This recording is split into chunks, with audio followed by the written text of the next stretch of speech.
And I want to start off by saying, what would happen? Okay, so this is an all skate, and I'm going to ask that if you already give like one answer, then don't be dominating it, okay?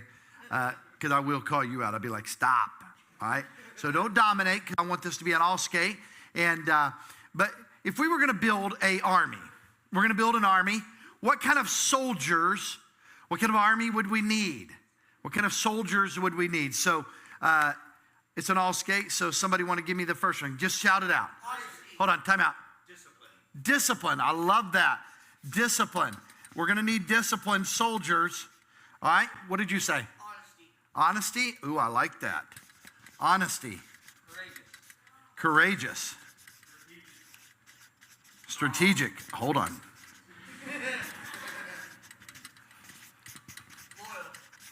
Loyal. Ooh, I like that. Loyal. Caring. Say it again. Supportive. Integrity. Trained.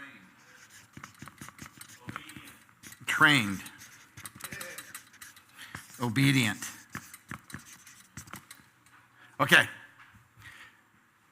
So I want you to think about this, fathers.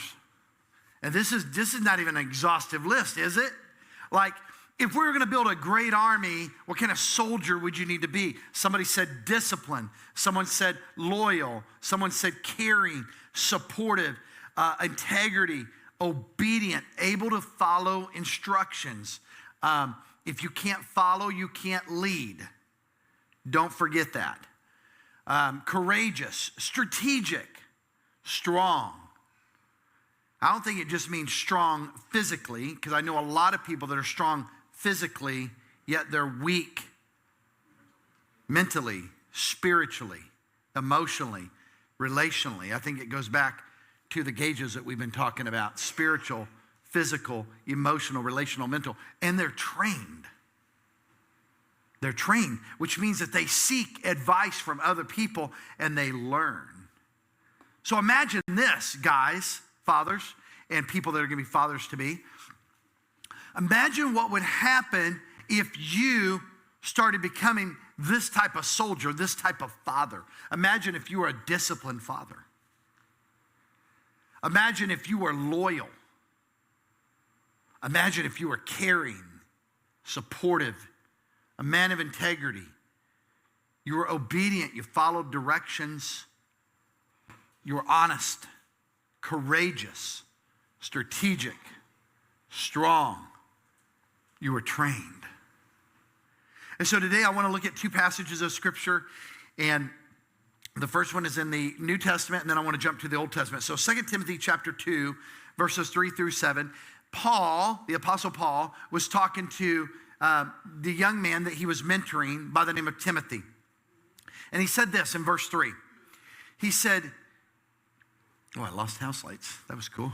Oh, we're going to go to announcement videos. Oh, yeah. Hey, Jordan, it's good to see you. Jordan, I want you to be a better father. Okay, you're a great father, Jordan. Okay, yes. Okay, yes. Okay. Don't worry. All kinds of stuff happened during the first service, like my little easel thing, the leg broke and everything. It was fun. No big deal. Ready? Share in suffering has a good what?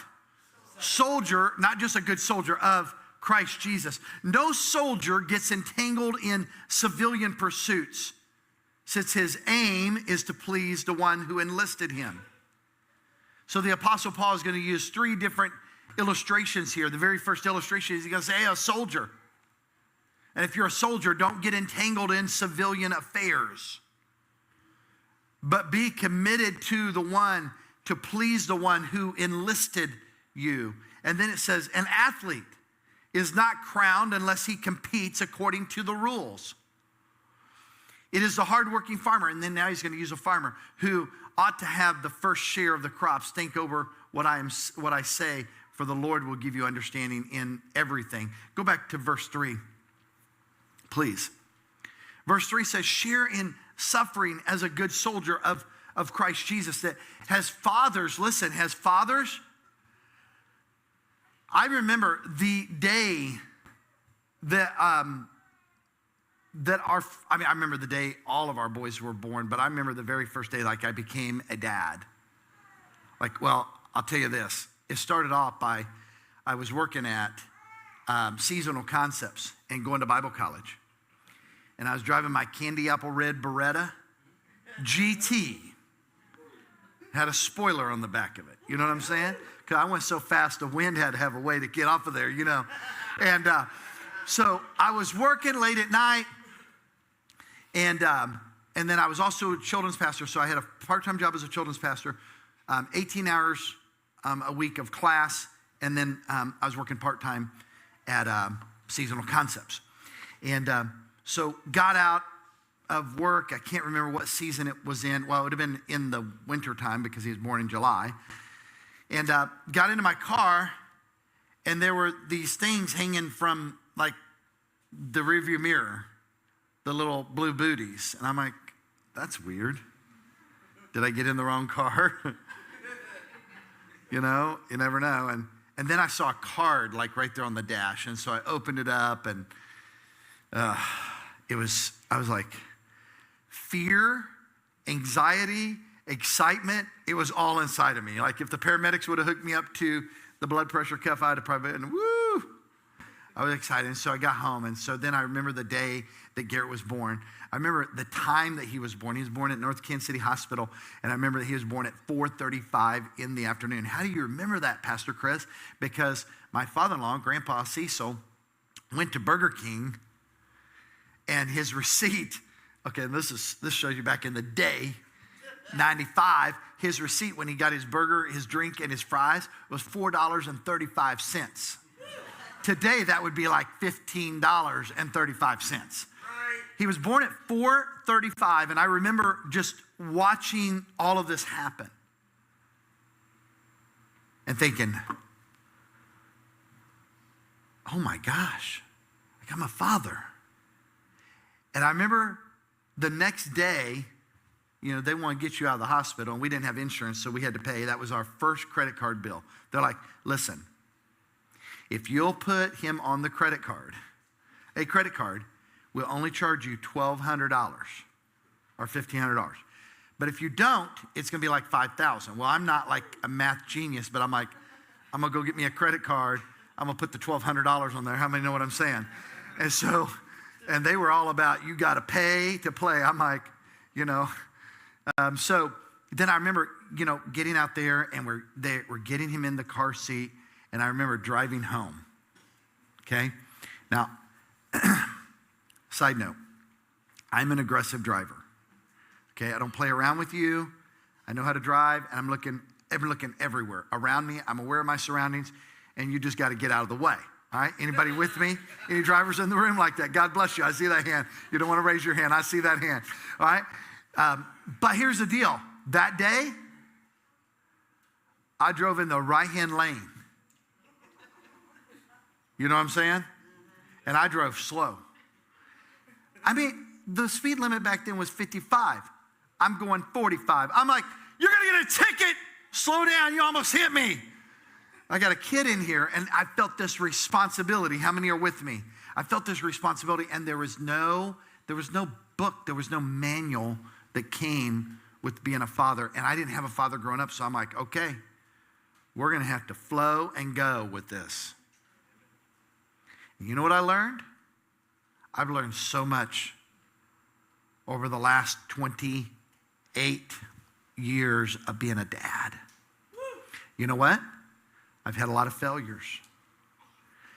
I've had a lot of successes. I've had a lot of duds. You know what I'm saying? And I want to teach from that today, because I believe that if you look at our lives, men, as we should be a soldier and we shouldn't get involved in civilian affairs, we got a job to do. And so what are the five types of soldiers? If you're taking notes, write this down. The first one is active duty. Now, these are not going to line up exactly. I'm going to use this for illustration's sake. If you're from the military world, these are not going to line up exactly with the way they were represented in the military, so please don't freak out, okay? But active duty will, because active duty is active duty. You're on duty, and you're paying attention, and 24/7, you're paying attention to what's going on. Are you an active duty father? Are you an active duty father that you are on duty? You feel the responsibility and you're walking in it. And then there's reserve duty, and here's how we're going to put that one. Reserve duty is where a dad will happily jump in, but not take charge, not lead, not be proactive. Are you on reserve duty? The absent without leave, this would be like what we would call deadbeat dads that left their kids and the mom high and dry. And I see this happen so many times. And I honestly think it comes out of a heart of, I'm scared to death and all I know to do is flight. You know, it's either fight or flight, and they just run. And then there's missing in action. They're there, but they're not there. You know what I'm saying? Like they let the mom take care of the kids. They're working, they're watching the game, it's hunting season, there's always an excuse. They got to be, they're tired. And I hear guys say this a lot of time. And guys, fathers, my goal is to not beat up on you today, but I also want to challenge you and encourage you. And so here's the challenge. Sometimes I hear guys say, yeah, I work all day and I got to have me time. Well, let me ask you a question. What do you do about your wife that stays home all day with the kids, which I don't think you would ever do? And then she cooks dinner, and then she's still going. She doesn't get me time. And so as a soldier, you have to say, you know what? There might be times when I'm on active duty that it is what it is. I'm on duty, and I've got to be ready to serve. And maybe you're missing in action. Your family doesn't even know who you are. Or maybe you're retired. You become a grandparent, the kids are out of the house, and you think, you know what? My job's done now. I can, now they got kids of their own. I can just watch the sunset, which is not true either. What I've learned as a grandparent is I need to be just as actively, I want you to hear me, just as actively involved in my kids' lives in a different way as I was when they were at the house. That I've got to be fully present. When they come over, I've got to be fully present. We've got to figure out ways to connect. And I'm telling you what, my wife, I love my wife. My wife, I don't even know how, God chose me and blessed me with such an amazing woman. She has taught me how to stay connected to our boys. She has taught me how to connect with our boys.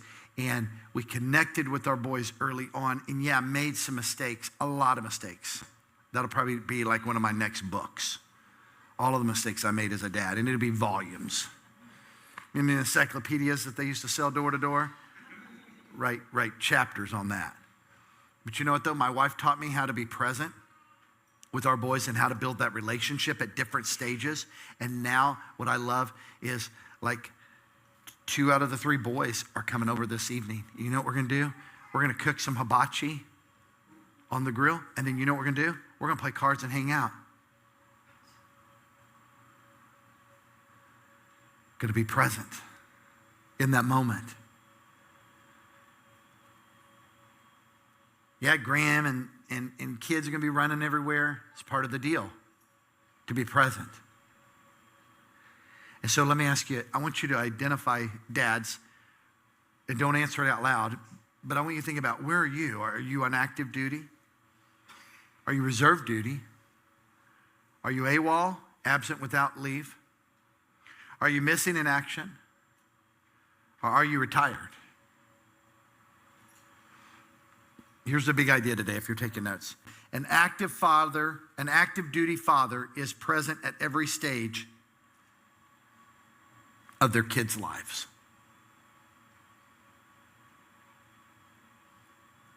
Last night we were having dinner with some family, and my wife was talking about how she's connected with our boys throughout the years. And different different ones. You know, it's different strokes, right? It's not cookie cutter. So it's different ways to connect with different of our boys. And as she explained it, I'm like, oh yeah, you're right. You did do that. We did do that. And she's so wise in how she was present. And my mom, my mom, probably like my mom, meaning she raised me. I think every good wife has to raise the husband too a little bit and help them grow up. That'll be another sermon. But my wife, you know what? She connected with our boys at every stage, and she was present, and she taught me to be present. And we kept her home. My wife was a stay-at-home mom for 12 years, and it was very difficult because we were a one income, and I hadn't figured out how to make other streams of income, so we were a one income family. That's it. And you know what though? I look back and go, I would never trade that for the world. Because the things that we were able to invest into our boys, and even when the wheels fell off at times, our boys knew that we loved them. And now I look at the relationship we have. The other day, actually I was at the firehouse, and we were eating dinner, and for some reason I got in there for dinner late, and then I was cleaning up, and my son called, Caden, and he's just talking to me. He's talking for like 30 minutes. He's doing some welding and stuff, and he's down by the Gulf Coast, and it's a long hours and everything, and we're just talking. And I get off of there, and I think, man, my 21-year-old called me, and he wanted to talk to Dad. He wanted to tell me about how his day was going. He wanted to tell me, and I'm like, you can't buy that. And guess what? Confession time, I wasn't always an active soldier dad. But which one, let's go back there, which one are you? Because here's the deal.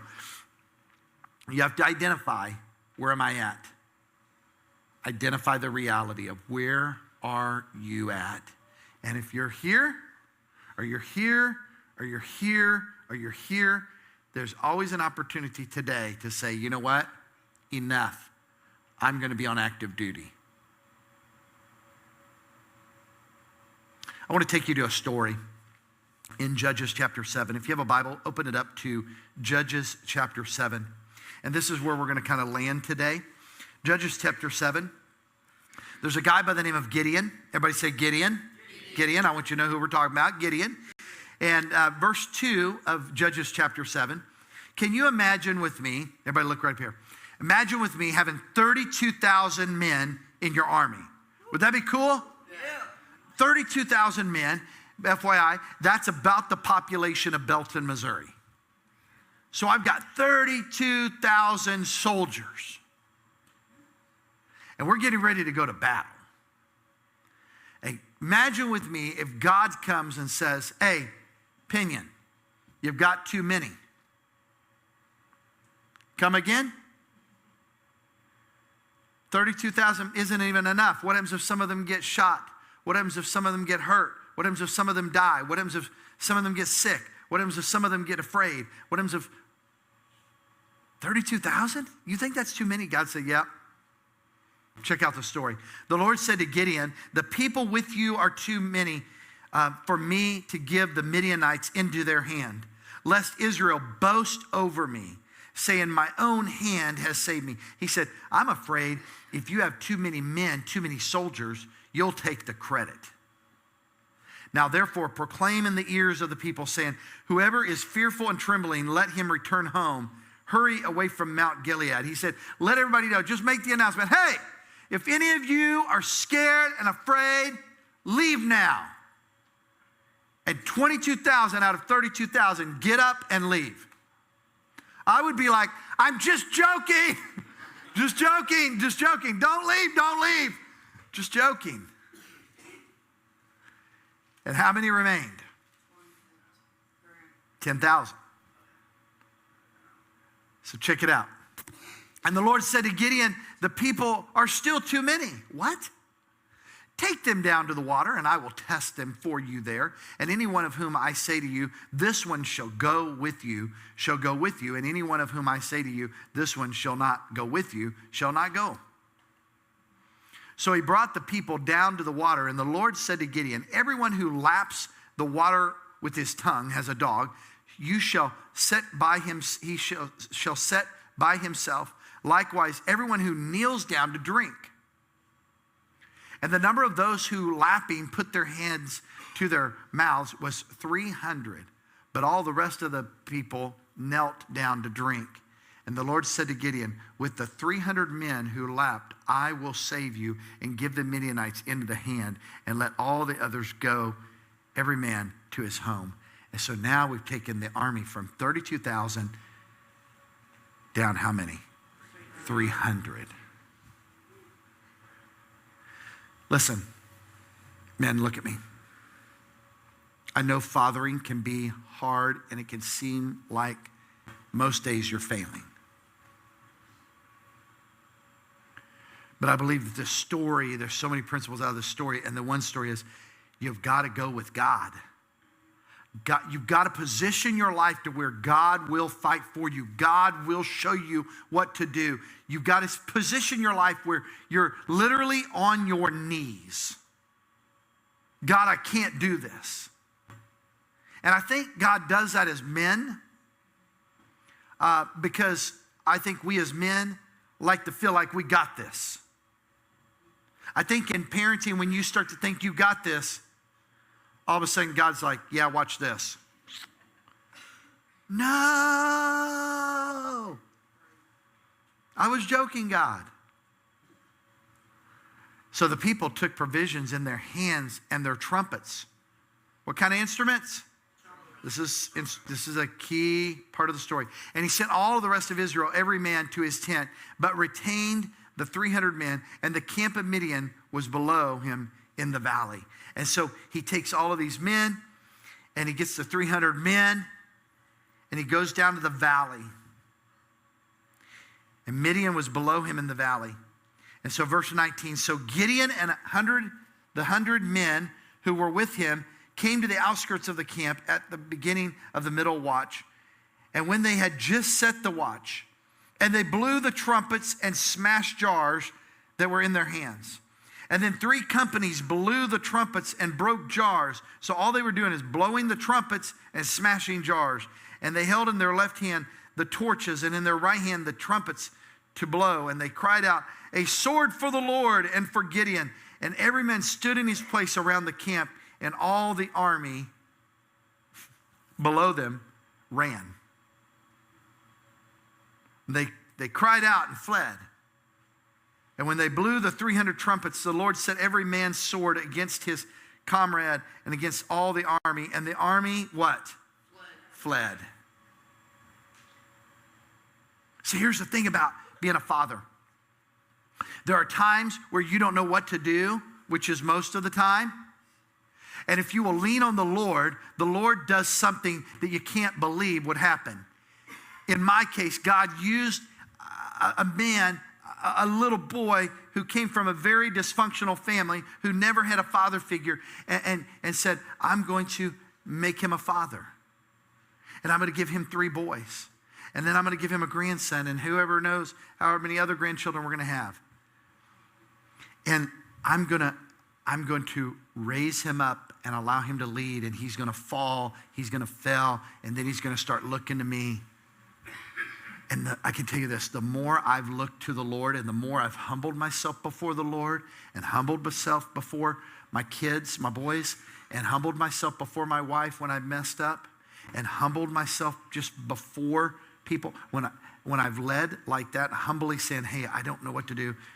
We're going to try this, or even go to your wife and talk to your wife and say, hey, listen, I'm really scared. Do you have any ideas? One of the things that we teach our leadership intensive is to ask for advice and to use your what, leadership intensive people? Use your resources. How many of you fathers build relationships with other dads that are kids that are older and that they've been where you're headed. Oh, there's a thought. And you start getting with other men that have been where you are and going, hey, how do I navigate this part of life? Guess what happens? You become teachable. You start learning from someone else. And guess what? When you learn from someone else, you don't have to make the same mistakes that they made. So I'm so thankful that the Lord allowed me to be placed in really the situation that Gideon was placed in. I was placed in a situation where this is impossible. Chris Pinion can't do this on his own. Like if anything good comes out of this, it has to be God. And I believe that that's what God was saying to Gideon, straight up. God was saying to Gideon, look, I'm going to put you from 32,000 down to how many soldiers? 300. So that when you win, people will be like, no, it wasn't Gideon. That was God. Here's the big idea, and I want to give you some practical ways, and then we'll be done. Big idea, an active duty father is present at how many stages? Every stage of their kids' lives. Every stage. So take it from a dad that's been there, done that, and now all of our boys are grown adults.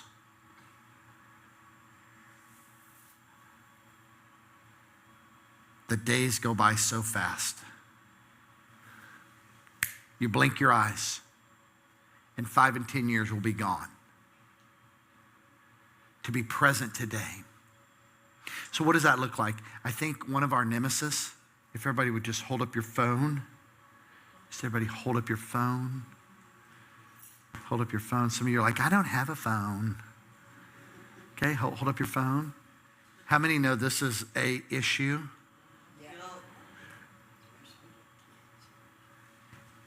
Watch. Sometimes I got to put this down, and I'm just like you. Have you ever put your phone down and go, you tell yourself, I am not going to look at it. I'm not going to look at it. And all of a sudden, could be important. Okay, that was just an advertisement from Kohl's. Okay, I wonder what Pastor Brandon's doing on Facebook. Okay, oh wow, look at that fish he caught. Oh my gosh. Okay, I wonder what. Oh yeah. Oh my goodness. And watch this. This is so crazy. The moment you've been waiting for is in front of you. All of your kids are in front of you. Your grandchildren are in front of you. You're right there in the moment. But you're not in the moment because you're on this. And so here's a practical example. A practical example is take this, and when you do family night, put it in a bowl. Just in front of you. Just put the phone in a bowl. Put everybody's phones. That way when one phone vibrates, you won't know. You know what I mean? And I got to tell you this. You can set it up to where if there's an emergency, you can set up where, at least for iPhone users, but I think Android too, you can put them in your favorites. You can set it up to where it can override vibration. And you can, if you know that there's a phone call that comes in that needs to be handled.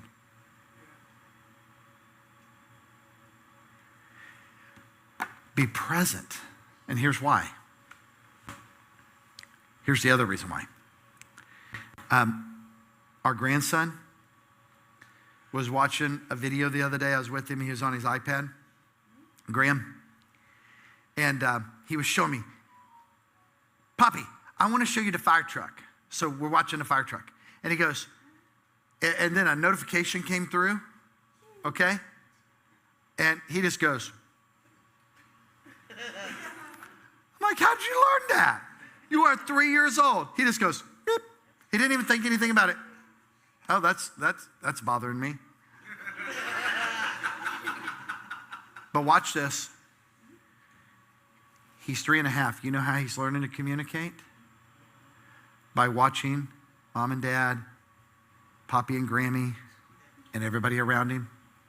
And if this is how everybody communicates, they get together and hang out around the table and they just scroll. That's what he's going to do. So one practical application, fathers, is put down the phone. Let's say it together. Put down the phone. If you're like me and you're like, keep checking, then put your emergency ringers, whatever you got to do, and put it in another room. Put your phone in timeout. Yes. Good idea. Okay? Let me tell you another one. And thanks to Linda Pinion, because she was a genius at this. She would go to Sonic and grab a Coke with one of the boys, and she would go drive the back roads. Just drive. When they were teenagers. Okay, I'm getting ready to come down here. So camera guy, get ready. Because I get in trouble. Like, I move around really fast, and then they're like, give the camera guy notice, okay? Because when they're teenagers, they don't want to do this. Okay, so I'm gonna use Travis. I was gonna use Pastor Brandon, but I'm gonna use Travis. You can just stay seated there. I know you want to get up and everything. Just hang on that coffee, okay? All right. But Travis is, if he's my son, you know, and Travis is like a son to me. Okay, most of the time I like to beat him. All right. But if we're just sitting in front of each other, the teenager doesn't want to look you in the eye. So check this out. Hey man, son, you want to go for a drive? Watch this. And my wife would do this. She would take them for Coke, get a Coke at Sonic, get your Coke, we're driving. And guess what? Now you're not looking at each other. You're just having this experience together. And then every once in a while you'd look around, and then all of a sudden she would start asking questions. And then you know what? Within 30 minutes to 45 minutes to an hour, they would start opening up. But you go set a teenager down across, like the way I like to do coffee, that ain't going to work. So guys, dads, one thing you can do, and I wish I'd have learned this early on. I'm not even going to dwell on it because then I'll start crying. With our two older boys, I had to really learn. So when we had Caden, I'm like, my wife went to work when Caden was like 2 years old. So I was responsible for picking him up from school, taking him to school because we weren't going to do the school bus thing. We'd already experienced the school bus. And nothing good happens on a school bus. Okay? Can I get an amen? Okay. So I knew that I had to have, my meetings had to be from 9 until 2:30. That's all the time I had. Sorry, that's the time I had during that season. Okay? So drop him off at 8:30, go to a meeting at 9.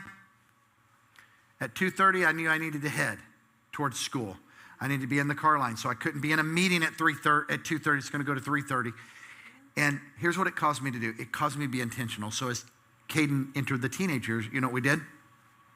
We went to 24-hour fitness. And we're working out. And we're talking. And sometimes we're not talking, but sometimes we're beside each other on machines, you know, and he's wanting to know how much I'm lifting, and you know, and he's, you know, we're just hanging out as guys, and he'll start to open up, and then we go to the smoothie shop and do stuff like that. That's another way to do that with your boys. Now, I never had girls, okay? So you got to kind of figure that out on your own. Ask Pastor Brandon or Pastor Jordan or Pastor Tim. You know, they'll school you on how to take care of the girls. But you got to do stuff to connect with them. Are you following what I'm saying? Yeah. I'm trying to be practical here because you get rid of the phone. You want to be present. Yeah. You start doing some stuff and being side by side. Now, if they're little, like they're younger, you know, 4, 5, 6. Like, so this Wednesday, I have a very important date. Okay? Wednesday at 4:30 or before, I'm picking up my grandbaby. I call him a baby. He goes, Poppy, I'm not a baby anymore. Okay, well, you are to me. I'm picking up my grandson from daycare. And we've already got it planned out. You know what we do? First thing we do is we go to Starbucks and we get a cake pop. And we stay. And one of the things I'm trying to teach him at 3.5 is I want him to have a conversation with Poppy. So he sits across the table from me.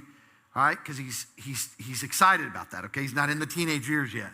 Like, he ain't too cool, all right? And we start talking, like, how was your day? Start talking to him. And you know what I have to do? I have to be careful that I'm not like this. I have to live in the moment and go, how was your day? and just talk to him. We talk about different things. And then we go to the park and we play. And I don't just set him, and this is something for you parents because it drives me crazy, okay? Unless you just can't physically. Don't take your kids to the park and sit on your butt. Get out there and play with your kids. If I, at 51, can get out there and do all the jungle gyms and all the stuff and bend and turn and twist, and I'm the cop and he's the police. I mean, he's the cop. We're like cops and robbers, and so we switch on and off. You know what I'm saying? And we just have fun. And we do it for an hour, hour and a half. And then you know what we're going to do? Then we're going to go have dinner. And then I'm going to take him home. And we're just going to hang out. We got the whole night planned. It's called Poppy and Graham Day. And he's already anticipating it. He's looking forward to it. You know what? I wish I would have learned that when my kids were younger. But you know what I was so busy doing? Trying to make a living. Trying to run a church, and then at the time working for Hy-Vee as HR director and working for the church, getting it started.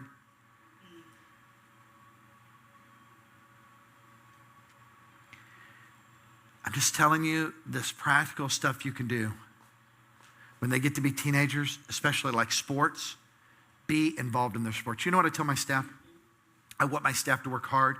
You guys pay tithe money and offerings, and then it allows us to have a staff. So I'm responsible to our board to make sure that our staff is working hard and they're not being lazy. At the same time, here is the rule that I have for my staff. If you're going to choose ministry or family, it's family. If Pastor Jordan or Pastor Tim come to me and like, hey, our kids have this, or Iris has this, or Asher has this, or Karen, or Ethan, or just Alex, anybody, any of their kids, it doesn't matter. I'm like, yes, you need to go there. No, that can wait. I'll take care of that. We'll delegate that. Now, if they're being lazy all the time, then that we have other conversations. But I'm like, family first. Listen, Jordan, you will always have time to do ministry. You will not always have little kids at home that you can go. And so taking them to their games, being present for their games. You know what I wish I would have done? I wish I would have been more involved in their sports to where I wish I'd have even taken on the coaching. Now, I was an assistant coach periodically, you know. But I was so busy and I was coming here and there and, okay, I don't know if I can make the game because I got these meetings. Who cares? In the scope of the world, just cancel all of that stuff. And I'm just telling you from the pain that I've learned. Be very practical. You can spend time with your kids and learn to be present, and then find out from your kids at different stages, hey, what would you like to do? Get to know them and find out what would you like to do? What would you enjoy doing? I'm going to share one last thing. And when pictures come up, it just gives me these feelings, like just really good feelings, and then sad that they're gone. And so now I got to build them with my grandson, you know. And Kate and I used to go get snow cones all the time. Okay? Now I'm not talking about the crunchy ice. I'm talking about the smooth ice. You know what I'm saying? All right? That crunchy stuff is outdated. The crunchy ice where you bite into it and you can't. How many know what I'm talking about? Like so good. We go get a snow cone and we sit out there, and sometimes we'd sit outside, and then I would take the Goulet kids and stuff, and we'd just sit out there just eating a snow cone. Because I finally learned after our third child that my first ministry was to my family. And I finally learned that if I can't get it done between 8:30 or 9 and 2:30, then I'm going to have to delegate it, or it's going to have to wait till the next day. And guess what? I don't know if there's any major results that were devastating that I took that time. But I do know that the memories are there and the relationship was built. Here's the last thing I want to share. You are not going to want to miss this illustration. So if you're asleep, wake up. My counselor explained it to me like this one time. He said, Chris, it's like this. Your relationship with your kids and daily, you don't really see it. One day you decide, so I'm going to use Graham I'll use my kids. So one day I decide, I'm going to start picking up Caden from school, and I'm going to take him to school. That's a commitment. because I was used to being in meetings at 6 or 7 in the morning, and we're going long and hard until 6, 7 o'clock at night. And so we build a relationship. I take him to school. We have a great experience, get him some breakfast next day. And then we have all these different relationships, okay, and these memories. And then pretty soon he gets involved in sports, and we go to the sports games and cheering him on and everything. And now, if something were to happen to just one of these experiences, this piece of paper, you can see through it. It's thin. Ink will bleed through it. It's very thin. So would everybody agree that I could tear this piece of paper very easily? Would everybody agree? Yeah. Okay.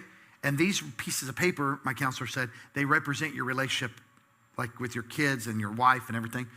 And so you just keep having more and more experiences. You go on camping trips. You do stuff together.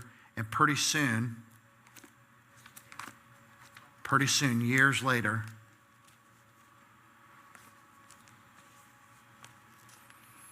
you got some memories. And all of a sudden, you do something stupid. And now your child is older. But because you've invested in and built in and developed and loved and failed and admitted and lived with that one little mistake, even though it might be big, isn't significant, and it's hard to tear. The reason why a lot of our relationships are easy to tear and it's gone like that is because we haven't built any memories. We haven't been present. They just live under the roof and they're watching videos and they're in the other room instead of building memories, doing stuff together. And when you do that stuff, it makes that relationship strong, which is what everybody wants, right? Yes. So maybe it starts today. It's Father's Day, and if you got young children, your expectations should be low. So you know what?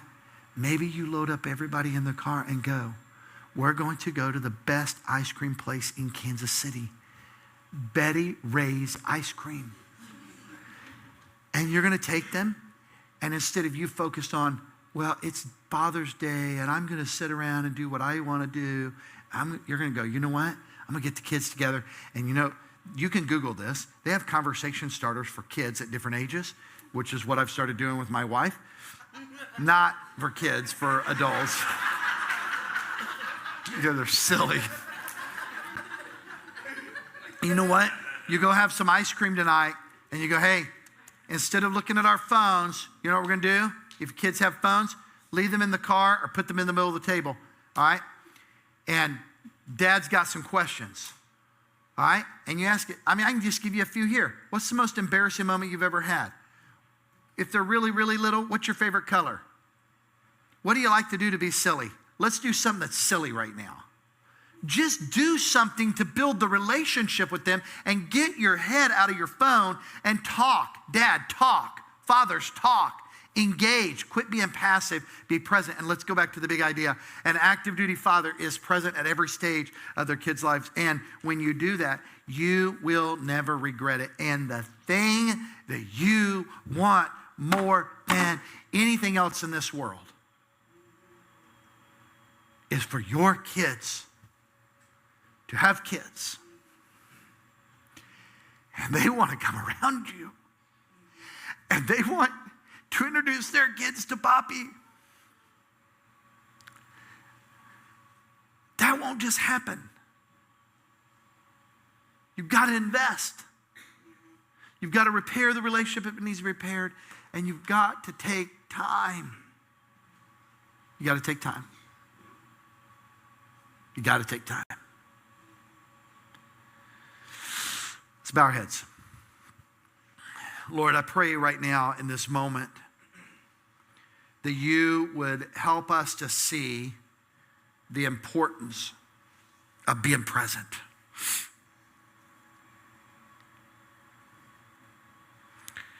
That we would invest in our kids regardless. If our kids are 21, 25, 30, if our kids are 5, if our kids are 2, If our kids are 10, 8, 6, 7, 11, 12, 13, it doesn't matter what age, Lord, we would invest in them and relate with them at their age. And Lord, we would learn to be present. We'd learn to be active duty fathers.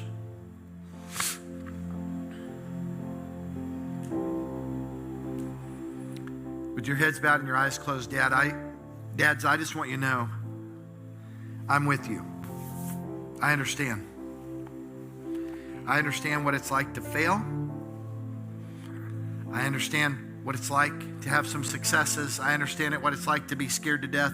I understand what it's like to not be present.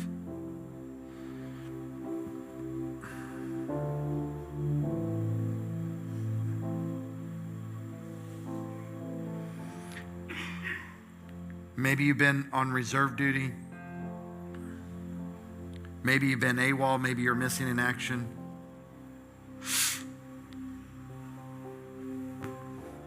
It can change today. And all you have to do is say, hey, today, I'm going to do things differently. Paul said in Philippians, forgetting the things that are behind me and straining and looking toward what's ahead of me. I'm looking toward what is ahead of me. And I'm asking God to give me wisdom. And you, man, listen, I'll talk to you. I'll give you ideas. I'll cry with you. I'll hang out with you and help you understand. We got pastors that will. We got a church community here that want to help you. You don't have to do it by yourself. But you do have to take action.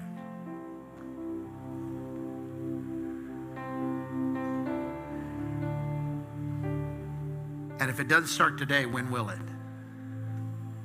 And so what I would hope is that in every home, it's going to look different for everybody. You would start having intentional conversations today. Be present. Move back to active duty. Go to your wife and your kids and say, please forgive Dad for not being on active duty. I've been acting like I was retired. I've been AWOL. I've been missing in action, but I'm back. I'm back.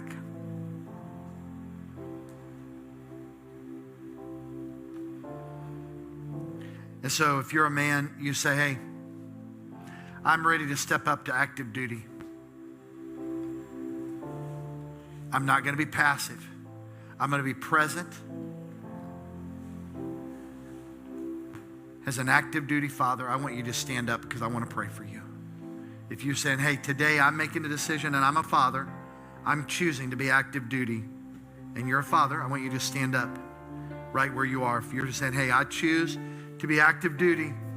There's no more AWOL. There's no more missing in action. There's no more retired. There's no more reserve. I'm going to be active duty.